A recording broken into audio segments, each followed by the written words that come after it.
आज के इस वीडियो लेक्चर में हम लोग इलेक्ट्रोकेमिस्ट्री से रिलेटेड कुछ न्यूमेरिकल्स करते हैं। एक न्यूमेरिकल हमने इस बोर्ड पे लिखा हुआ है, एक ये गैल्वेनिक सेल का एक रिप्रेजेंटेशन है और इस गैल्वेनिक सेल के रिप्रेजेंटेशन में जैसा कि यहाँ दिख रहा है कि Cu in solid state vertical line हमने लिखा Cu2 प्लस, उसके आगे उसकी कंसंट्रेशन लिखा, डबल वर्टिकल लाइन बनाया Ag प्लस एंड Ags। तो ये एक गैल्वेनिक सेल का एक रिप्रेजेंटेशन है और जब भी हम गैल्वेनिक सेल का इस तरीके से रिप्रेजेंटेशन करते हैं तो इस तरह के रिप्रेजेंटेशन में हम लेफ्ट हैंड साइड में एनोड को लिखते हैं और राइट हैंड साइड में हम कैथोड को लिखते हैं। तो एक चीज तो यहाँ की इस गैल्वेनिक सेल के रिप्रेजेंटेशन से ही हमें पता है कि एनोड कौन है और कैथोड कौन है। Cu एनोड है और Ag कैथोड है। दूसरा इसी चीज को कि एनोड कौन है और कैथोड कौन है, इस चीज की पहचान हम अगर इलेक्ट्रोड्स गिवन है और उन इलेक्ट्रोड जो गिवन इलेक्ट्रोड्स हैं उनके इलेक्ट्रोड पोटेंशियल्स अगर दिए गए हैं तो वहां से भी हम जान सकते हैं कि कौन कैथोड है और कौन एनोड है। यहाँ Cu प्लस कॉपर इलेक्ट्रोड का Cu2 प्लस Cu लिखा हुआ है, इसका मतलब ये रिडक्शन है, तो आप इसको कहेंगे रिडक्शन पोटेंशियल ऑफ कॉपर। यहाँ से अगर सोल्यूशन को मैं स्टार्ट करूं तो इसको लिखा जाएगा reduction potential of copper is equal to 0.34 volt है। इसी तरीके से यहाँ भी लिखा हुआ है कि Ag प्लस से Ag लिखा हुआ है, ये भी सिल्वर का रिडक्शन पोटेंशियल वैल्यू लिखा गया है, तो इसको भी हम लिख सकते हैं कि reduction potential of Ag is equal to 0.80 volt और इसको स्टैंडर्ड रिडक्शन पोटेंशियल कहेंगे। इसको भी स्टैंडर्ड रिडक्शन पोटेंशियल यहाँ दिया हुआ है कि ये स्टैंडर्ड रिडक्शन पोटेंशियल है, नोट करके दिया हुआ है और यहाँ भी स्टैंडर्ड रिडक्शन पोटेंशियल दिया हुआ है। तो इस सेल में दोनों इलेक्ट्रोड के standard reduction potential and standard reduction potential of copper and Ag given है। तो जिसका अगर रिडक्शन पोटेंशियल गिवन है तो जिस इलेक्ट्रोड का रिडक्शन पोटेंशियल ज्यादा होता है, अधिक होता है, वो कैथोड होता है और उसका जो काउंटर पार्ट होता है जिससे हम कंपेयर करते हैं जिससे वो ज्यादा होता है तो उसका जो काउंटर पार्ट होता है वो एनोड होता है। रीजन क्या है? रीजन ये है कि चूंकि कैथोड पे रिडक्शन होता है इसलिए कैथोड वही होगा जिसकी रिडक्शन पोटेंशियल वैल्यू ज्यादा होगी और जिसकी रिडक्शन पोटेंशियल वैल्यू ज्यादा होगी उसके रिड्यूस होने की टेंडेंसी ज्यादा होती है। तो इस तरीके से इस सेल रिप्रेजेंटेशन से भी और ये जो सेल पोटेंशियल गिवन है यहाँ से भी हम ये पहचान कर लिए कि कैथोड कौन है और एनोड कौन है। तो यहाँ हम देख पा रहे हैं कि रिडक्शन पोटेंशियल वैल्यू इसका 0.8 वोल्ट है और यहाँ एनोड का रिडक्शन पोटेंशियल वैल्यू 0.3 वोल्ट है। इसका मतलब ये एनोड है, ये एनोड है और ये कैथोड है, ये कैथोड है। अब पहला क्वेश्चन है, इस क्वेश्चन के दो पार्ट है। पहला पार्ट ये है कैलकुलेट ई सेल का स्टैंडर्ड सेल पोटेंशियल निकालना है। तो स्टैंडर्ड सेल पोटेंशियल का हमने फार्मूला जो आपको लिखवाया था उसमें ये लिखवाया था कि standard reduction potential of cathode, क्योंकि कैथोड पे रिडक्शन होता है, और plus standard oxidation potential of anode, standard oxidation potential of anode. Standard reduction potential of cathode ये है, यहाँ गिवन है, क्योंकि ये कैथोड का स्टैंडर्ड रिडक्शन पोटेंशियल वैल्यू है, हमने लिख लिया 0.20 plus standard oxidation potential of anode. यहाँ जो गिवन है वो इस एनोड का रिडक्शन पोटेंशियल वैल्यू गिवन है, जबकि हमें यहाँ हम जो फार्मूला लिखे हुए हैं इसमें हमें ऑक्सीडेशन पोटेंशियल वैल्यू लिखना है। तो हमें ये पता होता है, हमने अपने पिछले वीडियो में बताया था कि अगर हमें कोई भी अगर किसी इलेक्ट्रोड का ऑक्सीडेशन पोटेंशियल वैल्यू गिवन है तो उसका जो रिडक्शन पोटेंशियल वैल्यू होगा सेम न्यूमेरिकल वैल्यू के साथ साइन चेंज हो जाएगा। उसी तरीके से अगर रिडक्शन पोटेंशियल वैल्यू दिया हुआ है तो ऑक्सीडेशन पोटेंशियल भी उसका numerical value same numerical value के साथ निगेटिव साइन के साथ होगा, तो वो होगा -0.34 वोल्ट। तो यहां से हम लिख सकते हैं, यहां से ये हमने इसको लिखा और यहां लिख सकते हैं -3.4 वोल्ट लिख सकते हैं और यहां से जब हम कैलकुलेट करेंगे -80 minus 0.34 volt and this is equal to 0.46 volt, 0.46 volt. तो इस तरीके से जो सेल का स्टैंडर्ड सेल पोटेंशियल है, स्टैंडर्ड ई नॉट सेल जो है हमने निकाल लिया और ये इसकी वैल्यू आई 0.6 वोल्ट लिखी है, 0.46 वोल्ट हमने लिख दिया।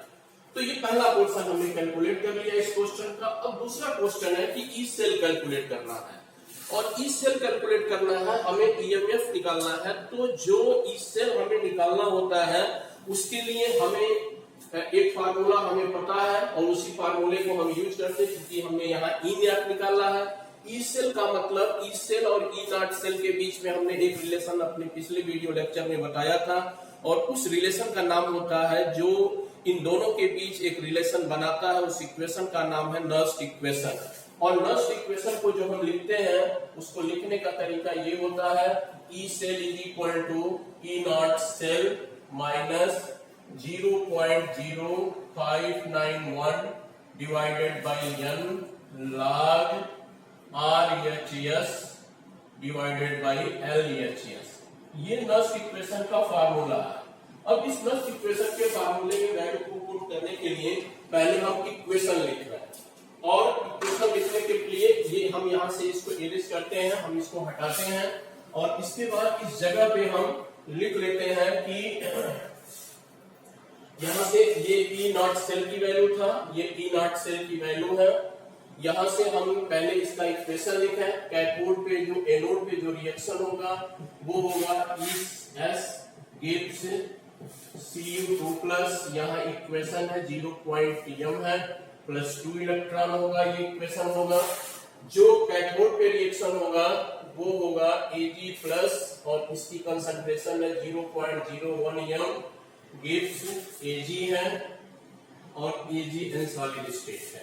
यहाँ 1 इलेक्ट्रॉन का ट्रांसफर हो गया। इसको बैलेंस करने के लिए चूंकि इसमें 2 इलेक्ट्रॉन है, इसमें 1 इलेक्ट्रॉन है, इसमें हम 2 से मल्टीप्लाई कर लेंगे और 2 से मल्टीप्लाई करने के बाद हम यहाँ इक्वेशन बनाएंगे।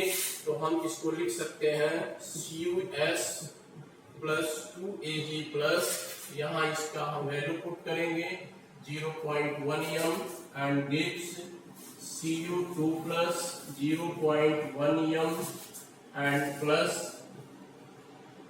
2Ags। हमने ये इक्वेशन लिख लिया।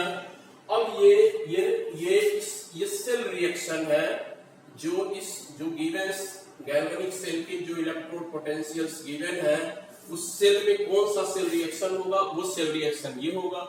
अब यहाँ से हम इसकी वैल्यू पुट करेंगे तो यहाँ से हम ई सेल जब निकालेंगे तो ई नॉट सेल की वैल्यू हमें यहाँ से ये इसी इक्वेशन में हमें वैल्यू पुट करनी है। तो ई नॉट सेल की वैल्यू है 0.46 माइनस 0.0591 डिवाइडेड बाई 2 है और लॉग यहाँ है कि Cu2+ है तो Cu2+ की वैल्यू यहाँ इसको हम लिखेंगे तो ये लिखेंगे 0.1 है डिवाइडेड बाई ये लिखेंगे, ये सॉलिड स्टेट में है, इसकी वैल्यू हम लिखेंगे तो ये लिखेंगे 0.001 टू द पावर 2 लिखेंगे। इतना लिखने के बाद हम इसको आगे इसको कैलकुलेट करते हैं और यहाँ ये हो जाएगा 0.46, इसको हम करेंगे तो 0.0295 हो जाएगा। यहाँ से हम लिखेंगे तो ये हो जाएगा 10⁻⁻1 और ये हो जाएगा, इसको हम लिख सकते हैं 10⁻⁻3 लिख सकते हैं, ऊपर जाएगा तो ये हो जाएगा 10⁻6 हो जाएगा। यहाँ 10⁻⁻3 का स्क्वायर तो 10 पावर ये हो जाएगा। इसको हम लिख सकते हैं 0.46 माइनस 0.0295 और इसको हम लिख सकते हैं log 10 पावर ये -6 ऊपर नीचे था, ऊपर गया तो 10⁻6 हो गया तो इसको हम लिख सकते हैं 10⁻5। फिर इसको हमने कैलकुलेट कर लिया तो ये 0.46 ये -5 पहले आ गया तो 5 into 0.295 ये वैल्यू कितने वोल्ट की वैल्यू ये हो गए। फाइनली ये रिजल्ट हो गया, इसको ये रिजल्ट हो गया। तो ये ई नॉट सेल और ई सेल की वैल्यू को हमने यहाँ कैलकुलेट किया। करने के लिए मेरे पास पहला काम ये था कि जब चूंकि इलेक्ट्रोड की cell potentials electrode potentials given है तो इलेक्ट्रोड पोटेंशियल के अकॉर्डिंग पहले हम सेल पोटेंशियल कैलकुलेट कर लेते हैं, और सेल पोटेंशियल कैलकुलेट करने में मुझे हम लोग को इस बात का ध्यान रखना है कि कौन कैथोड है और कौन एनोड है। जिसका रिडक्शन पोटेंशियल वैल्यू ज्यादा होता है वो कैथोड होता है, और जिसका रिडक्शन पोटेंशियल वैल्यू कंपैरेटिवली कम होता है वो एनोड होता है। फिर हम कैथोड के रिडक्शन पोटेंशियल वैल्यू और एनोड के रिडक्शन पोटेंशियल वैल्यू से हमने ई सेल कैलकुलेट कर लेते हैं। फिर जब हमें ई सेल कैलकुलेट करना है तो ई सेल कैलकुलेट करने के लिए पहले हम सेल रिएक्शन लिख लेते हैं, बैलेंस केमिकल इक्वेशन लिख लेते हैं, जैसा कि हमने यहाँ लिख लिया। और इसको लिखने के बाद फिर ये जो नर्स्ट इक्वेशन है, नर्स्ट इक्वेशन में ई नॉट सेल और ई नॉट सेल की वैल्यू पुट करते हैं। फिर लेफ्ट हैंड साइड और राइट हैंड साइड में जो कंसंट्रेशन टर्म्स है उसमें रख करके और हम वैल्यू कैलकुलेट कर लेते हैं। तो इस तरीके से इसी तरह के क्वेश्चन जो आपके बोर्ड्स के एग्जाम में पूछे जाते हैं इलेक्ट्रोकेमिस्ट्री से।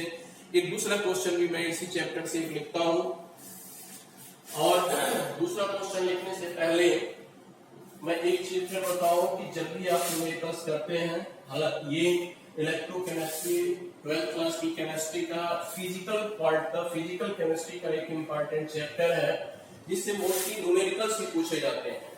इस चैप्टर से मोस्टली न्यूमेरिकल्स ही पूछे जाते हैं। तो न्यूमेरिकल करने के लिए बहुत ज्यादा कैलकुलेशन, हम पहली बात ये कि हम अपनी आदत डाल लें। ज्यादातर प्रॉब्लम ये होती है कि लोग कैलकुलेशन में कैलकुलेटर का यूज करते हैं, तो कैलकुलेटर का यूज करना बंद कर दें, क्योंकि बोर्ड्स के एग्जाम में, स्पेशली यूपी या सीबीएसई बोर्ड के एग्जाम में कैलकुलेटर अलाउ नहीं होता है।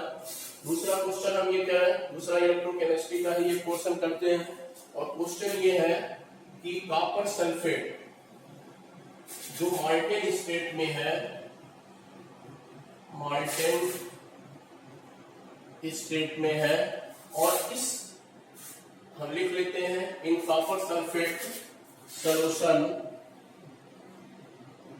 Copper sulphate solution 2.5 ampere electric current is passed for 500 seconds. Calculate amount of copper. Copper का अमाउंट कैलकुलेट करना है। क्वेश्चन क्या है कि कॉपर सल्फेट मार्टेन स्टेट में है, और इस कॉपर सल्फेट में 2.5 एम्पियर का करंट 500 सेकंड तक पास करते हैं, तो कितना कॉपर डिपॉजिट होता है, इसका कैलकुलेशन करना है। इस क्वेश्चन को करने के लिए ये भी इलेक्ट्रोकेमिस्ट्री का पोर्शन है, और चूंकि यहाँ कॉपर सल्फेट का डिसोसिएशन होगा, इलेक्ट्रोलाइज होगा, और कॉपर सल्फेट जब इलेक्ट्रोलाइज होगा तो ये बनेगा कॉपर क्यूप्रिक आयन बनेगा और सल्फेट आयन बनेगा। ये कैथोड पे जाएगा, और कैथोड पे जाने के बाद एट कैथोड ये Cu2+, चूंकि कैथोड पे रिडक्शन होता है इसलिए ये Cu2+ कॉपर के रूप में डिपॉजिट होगा। हम इलेक्ट्रोकेमिस्ट्री के अपने पिछले वीडियो लेक्चर में जिसका नाम था इलेक्ट्रोलिसिस एंड फैराडे लॉ, उसमें हमने यही बताया था कि इलेक्ट्रोलिसिस एंड फैराडे लॉ वाले वीडियो लेक्चर में हमने ये बताया था कि जब भी किसी इलेक्ट्रोलिसिस, चाहे वो मार्टेन स्टेट में हो या एक्वस सॉल्यूशन में हो, जब उसकी इलेक्ट्रोलिसिस होती है तो कैथोड और एनोड पे कुछ सब्सटेंस डिपॉजिट होते हैं। जो सब्सटेंस डिपॉजिट होते हैं उनकी अमाउंट कितनी होती है, उस अमाउंट को कैलकुलेट करने के लिए फैराडे लॉ हम अप्लाई करते हैं। और फैराडे लॉ का जो फर्स्ट लॉ होता है, अगर किसी एक इलेक्ट्रोलाइटिक सॉल्यूशन के बारे में दिया है, एक इलेक्ट्रोलाइट के बारे में दिया है, तो हम फैराडे फर्स्ट लॉ अप्लाई करते हैं। और फैराडे जो फर्स्ट लॉ है, वो फैराडे फर्स्ट लॉ होता है M = ZIT, M = ZIT, या इसको लिखते हैं हम Z को लिख लेते हैं E/96,500 I × T। ये हमें पता है, ये फार्मूला फैराडे फर्स्ट लॉ का है। Z को हम यहाँ इलेक्ट्रोकेमिकल इक्विवेलेंट कहते हैं, और हमने इस वीडियो लेक्चर में ये बताया था कि Z को कैलकुलेट करने का तरीका ये होता है कि होता है Z = E/96,500 तो यहाँ अब E की वैल्यू हमें कैलकुलेट करना है। जैसा हम ये देख रहे हैं कि यहाँ कॉपर की वैलेंसी 2 है, यहाँ कॉपर की 0 है। तो कॉपर की वैलेंसी अगर 2 है तो कॉपर के लिए for copper E is equal to हो जाएगा, इसका मोलर मास होता है 63.5 एंड इसकी वैलेंसी 2 है, तो हम इसको ये लिख लेंगे 63.5 हो जाएगा। अब यहाँ से हम E की वैल्यू लिखे हैं 63.5 डिवाइडेड बाई 2 इंटू 96500, 2.5 एम्पियर का करंट है एंड 500 सेकेंड तक है। यहाँ जो ये वैल्यू आ जाएगी ये ग्राम में ही ये वैल्यू हो जाएगी।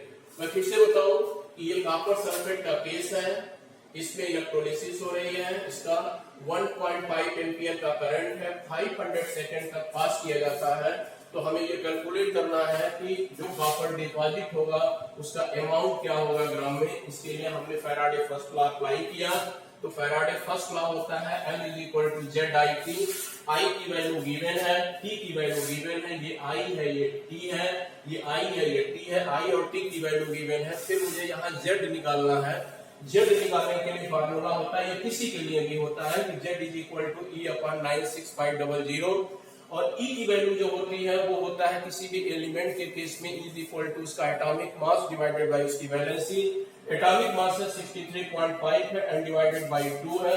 जब इसको हम कैलकुलेट कर लेते हैं तो ये आ जाएगा 31.75 आ जाएगा। अब यहाँ इसी 63.5 डिवाइडेड बाय 2 96500 इसको हमने कैलकुलेट कर लिया। और इस तरीके से जब हम इसको कैलकुलेट कर लेंगे तो ये जो वैल्यू आएगी वो ग्राम में जो कॉपर डिपॉजिट होगा कैथोड पर उसकी अमाउंट होगी। तो कहीं कहीं ये इस तरीके से जो भी इलेक्ट्रोकेमिस्ट्री के इस चैप्टर से बेसिकली न्यूमेरिकल्स ही पूछे जाते हैं। जो न्यूमेरिकल्स पूछे जाते हैं वो बेहद ही आसान होते हैं, बस शर्त इतनी ही है कि जो फार्मूले हैं, जो बेसिक्स हैं वो आपको पता होना चाहिए। आप जो भी इस वीडियो लेक्चर में हमने 2 न्यूमेरिकल्स बताया, अगर इस न्यूमेरिकल्स में किसी को कहीं कोई डाउट हो तो आप अपने कमेंट बॉक्स में लिखें, और कमेंट बॉक्स में आप जब भी लिखेंगे तो उसका मैं सलूशन दूंगा। और इसी तरीके से नेक्स्ट वीडियो में भी हम इलेक्ट्रोकेमिस्ट्री के क्वेश्चंस और बताएंगे। जो नेक्स्ट मेरा वीडियो लेक्चर होगा उसमें इलेक्ट्रोकेमिस्ट्री से ही न्यूमेरिकल्स हम करेंगे।